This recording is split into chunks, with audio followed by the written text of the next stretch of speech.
नमस्कार। City post में आपका स्वागत है। मैं हूं आपके साथ मुकेश कुमार सिंह। आज हम आपको ऐसी शख्सियत से मिलाने जा रहे हैं जो 4 बार सांसद रहे हैं और 4 बार विधायक रहे हैं। इतना ही नहीं, बिहार सरकार में 2 बार कैबिनेट मिनिस्टर भी रहे हैं। नीतीश कुमार के बेहद खास करीबी और वर्तमान में मधेपुरा के सांसद दिनेश चंद्र यादव अभी हमारे साथ हैं। हम उनसे जुड़ते हैं और जो अभी की राजनीति है उस पर बातचीत करते हैं। दिनेश चंद्र जी, सबसे पहले आपका स्वागत है सिटी पोस्ट। धन्यवाद। दिनेश चंद्र यादव जी, आप कोसी इलाके के पुरोधा माने जाते रहे हैं, विकास पुरुष माने जाते रहे हैं। हमारा पहला सवाल यह है कि इस बार बिहार में मजबूत विपक्ष मिला है, लेकिन जो शीतकालीन सत्र था उस दौरान जो नेता प्रतिपक्ष तेजस्वी यादव जी का व्यक्तिगत हमला सूबे के मुखिया पर हुआ, तो ये कहीं ना कहीं प्रजातंत्र के लिए हमें तो खतरा लग रहा है। देखिए, विपक्ष का अपना महत्व है और सशक्त विपक्ष है। तो इससे पहले था पिछले विधानसभा में जब आरजेडी के 80 एमएलए थे। इस बार तो 5 घट गया, वो आ गए हैं 75 पर। तो विपक्ष का महत्व इसलिए भी है कि सत्ता पक्ष के लोगों द्वारा कहीं कोई किन्हीं कार्यों में कुछ खामियां रहती है तो उसका उजागर करना। यह नहीं है विपक्ष का कि अनर्गल बात बोले, किसी सीनियर लोगों को भी अपमानित करें अपने भाषा से। यह सशक्त विपक्ष तो हो ही नहीं सकता। जिस तरह से इस बार भी विधानसभा में विपक्ष के लोग किए और खास करके जो प्रतिपक्ष के नेता थे वह तो काफ़ी निंदनीय रहा। जिस बात को आप बोलना चाहते हैं दूसरे ढंग से भी उसको बोला जा सकता है, लेकिन गवई के चलते उस भाषा को आप लाइए और इस तरह का करिए कि आम लोग को भी सुनने में अच्छा नहीं लगे। यह विपक्ष थोड़ो है। विपक्ष का तो बहुत महत्वपूर्ण काम है नेता प्रतिपक्ष का, उसी अनुरूप इन लोग को भी चलना चाहिए।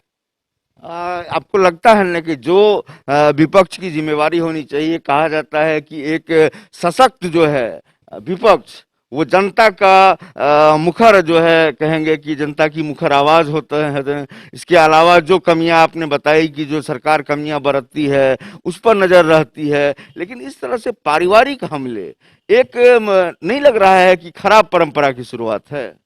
देखिए, बहुत का जन्म उदंडता में ही होता है और उस उदंडता के भाव से किसी बात को इस तरह से बोल देना जो आम लोग को अच्छा नहीं लगे। वैसे तो आप जानते हैं, बिहार के लोग जानते हैं कि माननीय मुख्यमंत्री नीतीश कुमार जी अपने कार्यकाल में क्या किया नहीं किया, अब फिर आगे करने की उनकी योजना है। तो जहाँ खामियां होता है उसको तो जरूर विपक्ष का दायित्व है, उसको उठाना चाहिए। लेकिन अनर्गल बात करके लोगों को पैनिक करना, दुखित करना और राज्य की जनता को भी लगे कि यह कौन कौन आदमी जीत के यहाँ आ गया है, वह तो बिल्कुल उसको अच्छा कहा ही नहीं जा सकता। इसीलिए अपने व्यवहार में उन लोग को परिवर्तन लाना चाहिए। और नेता प्रतिपक्ष पक्ष तो है ही, तो इसमें तो दो राय नहीं है। लेकिन आगे यदि बढ़ना है तो उसको अपने आप में पूरी सुधार उसको लाना पड़ेगा। आम, लेकिन इस बार जिस तरह से नीतीश जी को भी बेहद गुस्से में देखा गया, उनको भी जनता ने पहले सदन में कभी इस तरह से नहीं देखा, तो लगता है कि नीतीश कुमार जी भी जिस तरह से विधानसभा के चुनाव में सीट कम आई है इस बार, तो उसके लेकर भी वो नाखुश हैं और लग रहा है कि कुछ दूसरे किस्म का व्यवहार वो सदन के भीतर कर रहे हैं। ने उन दिन का कार्यवाही यदि आप देखते तो नीतीश कुमार जी को सीट उठ पर कोई असर नहीं है। और नीतीश कुमार के मन में भी था कि हम नहीं भी हैं तो दूसरा आदमी भी एनडीए का मुख्यमंत्री हो। लेकिन आप जानते हैं कि गृह मंत्री जी, प्रधानमंत्री जी का पहले से बोल रहे थे वो लोग कि मुख्यमंत्री नीतीश कुमार जी को भी होना है।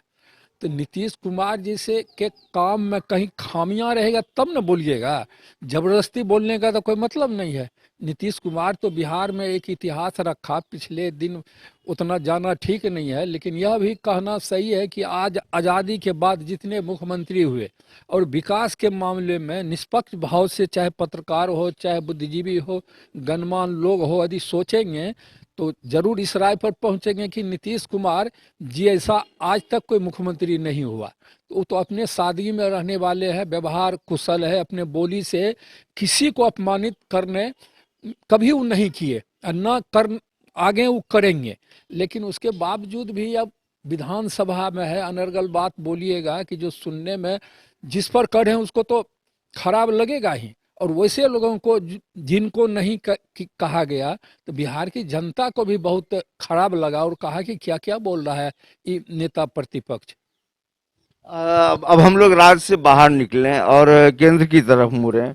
जिस तरह से किसान आंदोलन हो रहा है, इसको आप कितना जायज मानते हैं? क्या नहीं लगता है कि अगर किसान को कोई चाहत है, केंद्र सरकार से कोई अपेक्षा है, तो मिल बैठ के बात करनी चाहिए? जिस तरह से हरियाणा हाईवे और तमाम दिल्ली के जो रास्ते हैं वो एक तरह से नाकेबंदी कर रखी है किसानों ने, ये क्या कितना जायज आपको लग रहा है और कैसी पहल होनी चाहिए केंद्र सरकार की तरफ से? नहीं, जिस सवाल पर अभी लोग आंदोलन कर रहे हैं और इसमें से मुख्य जो विपक्ष के लोग हैं, विपक्ष पार्टियां हैं, उसके जो नेता हैं और सही बात को समझना नहीं चाहते। यदि यह प्रस्ताव जो था बहुत पहले भी लोकसभा में तैयारी था, जो कांग्रेस समर्थित जो सरकार थी उस समय में भी था। अभी जो बिल आया है तो उसको यदि आप देखिएगा बारीकी से तो लगता है कि किसान के हित में इसीलिए है कि पहले जो खाद्यान्न किसान को होता था तो मजबूर रहता था किसान, जो मंडी है मंडी में बेचने के लिए, उसको दूसरा कोई ऑप्शन था नहीं। लेकिन एनडीए की सरकार में जब उस पर बिल आया और बिल पास हुआ तो उसकी सराहना के बदले लोग उसको दूसरे दूसरे ढंग से समझाने लगे। यदि किसान को यह हक मिला कि जो हमारा अनाज हुआ उत्पादन हो गया, ज़्यादा उत्पादन होने से जो मजबूर था मंडी में देने के लिए कम दाम में ही, तो वह स्वतंत्र होगा। कहीं भी देश के किसी हिस्से में वह चाहेगा तो वह अपना खाद्यान्न जाके वहाँ बेच सकता है। तो जो मंडी चलाने वाले लोग हैं उसमें आप जानते हैं कि देश के कई कई स्टेट में इस तरह के लोग हैं जो अपना जागीर समझते हैं कि किसान कितनो उपज कर ले या उसका मूल्य हम वही देंगे। तो किसान के तरफ से जो खाद्यान्न भी खरीदा जाता है उस पर भी रोक नहीं है। बाहर जाके कहीं भी आप उसको बेचिए, उस पर कोई रोक नहीं है। तो किसान के हित में है कि किसान के विरोध में है? आंदोलन करने के लिए तो जमात जुट गया, अब जुलूस का शकल दे दीजिए, विरोध का शकल उग्र का दे दीजिए, तो उसी को लोग अपना आंदोलन समझते हैं। लेकिन यह बिल किसान के हित में हुआ और सभी किसान समझते भी हैं। लेकिन राजनीतिक जो जैसे पंजाब वगैरह है दूसरे दूसरे जगहों पर, तो वो नहीं चाहता है कि किसान पूर्ण रूप से स्वतंत्र हो और अपने उत्पादन जो खाद्यान्न उसको होगा अपने इच्छानुसार जो अधिक कीमत पर उसको बेचा जा सकता है उस तरफ नहीं बेचे, बल्कि मंडी में ही अपने माल को बेचे। दिनेश चंद जी, आपको ये नहीं लगता है कि जिस तरह से अमित शाह ने वार्ता के लिए बात करी है कि किसान जो है एक जगह जहां कैंप जेल बनाया गया है वहां स्थिर होकर के अपना लोकतांत्रिक तरीके से आंदोलन भी करें और वार्ता करने के लिए भारत सरकार तैयार है, लेकिन इस बार जो किसान जमा हो रहे हैं वे महंगे कपड़े पहने हुए हैं, कीमती घड़ियां लगाए हुए हैं, कीमती गाड़ी पर सवार होकर के जो है आंदोलन में शामिल हो रहे हैं, तो पहली बार लग रहा है कि ये किसान हैं या फिर कुछ और हैं? किसान के नाम पर प्रायोजित किसी न किसी दल के सदस्य है। और आपने ठीक ही कहा कि किसान का कोई रूप नहीं, महंगा कपड़ा लत्ता और आभूषण पहन के इस आंदोलन को आगे बढ़ाना, आंदोलन करना, तो यह तो सभी लोग समझते कौन है। सरकार को तो है जो वार्ता सरकार किसी आंदोलनकारी से करने के लिए तैयार रहती है। उसमें सरकार भी यदि इन लोगों की भी कोई समस्या होगी तो उसको भी सुनेंगे, उस पर भी अपना निर्णय ले लेंगे। तो यह तो काफ़ी सराहनीय काम है कि गृह मंत्री जी ने कहा कि हम वार्ता करने के लिए तैयार है। तो वार्ता के स्तर तक जाना चाहिए, यह नहीं कि बड़ी बड़ी गाड़ी लेके, ट्रक वगैरह लेके रोड को जाम कर दिए, आम आदमी को परेशान करिए, अस्पताल ठीक से एम्बुलेंस नहीं जा रहा है। यह तो आंदोलन हो ही नहीं सकता। इसीलिए सभी लोग, जो भी कोई आए आंदोलन के नाम पर, सरकार तैयार है वो वार्ता करे और आमने सामने बैठ के डायलॉग करे। यदि कुछ खामियां होगी तो सरकार जरूर विचार करेगी, यदि खामियां नहीं होगी तो सरकार कहेगी कि किसान के हित में है, यही होना चाहिए, तो वह नहीं मानेगा तो वह भी बेनकाब होगा। एक बार फिर जैसे हम बिहार का सवाल करेंगे, बिहार की तरफ रुख करते हैं। कैबिनेट विस्तार कब तक होने वाला है? देखिए, ये तो मुख्यमंत्री जी पर निर्भर करता है कैबिनेट विस्तार कब होगा। और हम समझते हैं कि अभी तो बहुत कम मंत्री, जेडीयू के भी, भारतीय जनता पार्टी के भी, और एक तो मुकेश सहनी जी थे, उन लोग को चूंकि उसका भी पार्टी एनडीए में था तो एक हिस्सा मिला है। तो अब विधानसभा खत्म हो गया, जरूर हम समझते हैं कि मंत्रिमंडल का विस्तार होना चाहिए। और जब मंत्री आएंगे तो सबको अलग अलग विभाग जाएगा, तो अपने दायित्व को बखूबी निभाएंगे। अभी तो चूंकि कम लोग हैं, इसीलिए एक एक आदमी के पास कई कई विभाग है, उतना काम नहीं कर पाएंगे, इसलिए विस्तार तो होगा ही। और देखते होंगे मुख्यमंत्री जी, विस्तार करने में तो कई लोगों से बातचीत भी करना पड़ता है, अन्य पार्टियों से भी। तो हमारे समझ से लगता है बहुत जल्द ही मंत्रिमंडल का विस्तार होगा। इस बार क्या लगता है कि भाजपा नीतीश कुमार पर हावी रहेगी, राष्ट्रीय नेतृत्व भाजपा का जो है नीतीश कुमार पर जो है प्रभावशाली रहेगा? जो स्वतंत्रता पहले से नीतीश कुमार जी पर के रही है, जो जिस तरह से स्वतंत्र रूप से काम करने के आदी रहे हैं, तो क्या इस बार वह स्वतंत्रता नीतीश जी के पास रहेगी? बिल्कुल रहेगी। नीतीश कुमार जी को जो जानते हैं, जो इनके कार्यकलाप को 15 बरस तक देखा है, दबाव में तो यह व्यक्ति जाने वाला है ही नहीं। और वह तो छठा सतवां बार मुख्यमंत्री हुए, और किस दिन के लिए दबाव में रहेंगे। इसलिए जो उनका स्वभाव है, यदि देखेंगे कि हम पर अनावश्यक दबाव पड़ रहा है तो उसको छोड़ने में भी उनको दिक्कत नहीं होगी। इसलिए एनडीए में काफ़ी बड़े बड़े लोग हैं, और सभी लोग ने तय करके इनको जवाबदेही दी। नहीं तो हम लोग को तो 43 सीट आया, भारतीय जनता पार्टी को 74 सीट आ गया था, और हमको भी चार चार सीट उसको आया, और वीआईपी को भी 4 सीट आया है। तो इसीलिए कोई भी बात होगी मर्यादित ढंग से, तब नीतीश कुमार काम करेंगे। नहीं तो नीतीश कुमार को दबाने वाले, हम समझते हैं कि उनको दबाव में रखा ही नहीं जा सकता। वो तो कहते हैं कि भाई जो आप समझते हैं अपनी बात को आप रखिए, हमारी भी बात सुनिए। यदि हमारी बात सही नहीं है तो आपकी बात रखेंगे, और आपकी बात सही नहीं होगा तो हमारी बात आप रखिए। इसीलिए इतना अनुभव है नीतीश कुमार जी को, और जो संस्कार है, जो शुरू से लोग देखते आ रहा है, दबाव में नीतीश कुमार जी नहीं जा सकते। राज की अच्छाई के लिए करेंगे, और कोई चाहेगा कि राज के बुराई के लिए कुछ हो तो, जबकि इसकी संभावना बिल्कुल नहीं है। क्योंकि गृह मंत्री जी तो पहले ऐलान किए थे कि कम भी सीट आएगा जेडीयू को तो नीतीश कुमार ही मुख्यमंत्री होंगे, और काम करने की स्वतंत्रता उनको पूरी तरह से रहेगी, और दबाव में नीतीश कुमार नहीं आएंगे। राज्य के हित में जितना होगा वो अपना काम करेंगे। दो दो डिप्टी सीएम बनाया गया है इस बार, और लेकिन सबसे बड़ा सवाल चिराग पासवान को लेकर के है। चिराग पासवान ने अपने तमाम नेताओं को और कार्यकर्ताओं को कह दिया है कि 2025 से पहले फिर से विधानसभा चुनाव होगा, आप लोग चुनाव की तैयारी अभी से करें। ये क्या माजरा है? छोटी पार्टी है, चिराग पासवान जी की छोटी पार्टी है। बोली पर तो नहीं टैक्स लगता है, नहीं रोक है। आप कह दीजिए आप नहीं भी हैं सांसद और चर्चित लोग हैं, तो आप बोल दीजिएगा कि अगले महीने चुनाव हो जाएगा, तो आपको रोकने कौन जाएगा? ऐसा नहीं होता है जो सोच रहे हैं। उम्र का तकाजा है, रामविलास जी बहुत अनुभवी नेता थे, उनके वो लड़के हैं, और गलत ट्रैप में फंस के वो अपने भविष्य को, जो पार्टी को बढ़ाते एनडीए में मिलजुल के, उस भविष्य को उन्होंने खत्म कर दिया। तो उन्हीं के कहने से चुनाव थोड़ा होगा। उन्हीं वो तो कहते थे किसी हालत में मुख्यमंत्री नीतीश कुमार नहीं होंगे, और नीतीश कुमार जी मुख्यमंत्री हो गए।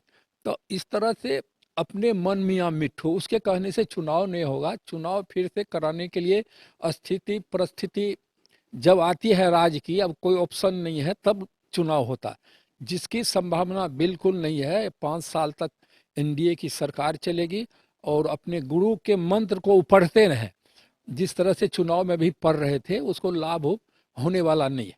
वह छोटी पार्टी का नेता है, अब रामविलास जी तो है ही नहीं, लेकिन उसी के बोल देने से चुनाव थोड़ा हो जाएगा।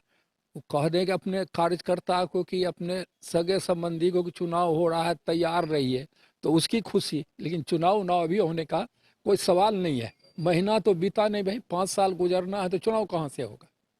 आखिरी सवाल हमारा है कि दिवंगत हो गए रामविलास पासवान जी, सीट राज्यसभा की खाली हुई। लोगों ने कयास लगाया था, यहाँ तक कि चिराग पासवान भी आशान्वित थे कि इस बार उनकी मां रीना पासवान को जो है उम्मीदवार बनाया जाएगा, लेकिन उनकी जगह जो है उम्मीदवारी दे दी गई सुशील कुमार मोदी को। इसको आप किस नज़र से देखते हैं? क्या यह सीट लोजपा के खाते में नहीं जाना नहीं, चाहिए? नहीं जाना चाहिए। एनडीए तो उनको समझिए आशीर्वाद दान के स्वरूप उसको रामविलास जी को बनाए थे, लेकिन राज्यसभा में कहाँ जो एलजीपी है एक मंत्री का स्कोप था, और चूंकि चाहते थे कि नहीं हम ही रहे उसमें, तब कहा गया था कि आपको एडजस्ट करेंगे राज्यसभा से, और राज्यसभा में देखे वो मंत्री भी हुए थे, मंत्रिमंडल में भी सम्मिलित हुए, लेकिन उसका गारंटी का सीट रजिस्टर सीट नहीं हो गया। चिराग पासवान किस हैसियत से या सोच भी रहे हैं कि हमारी माँ को आना चाहिए या हमारे दूसरे रिश्तेदार को, अब तो एनडीए का पार्ट है ही नहीं।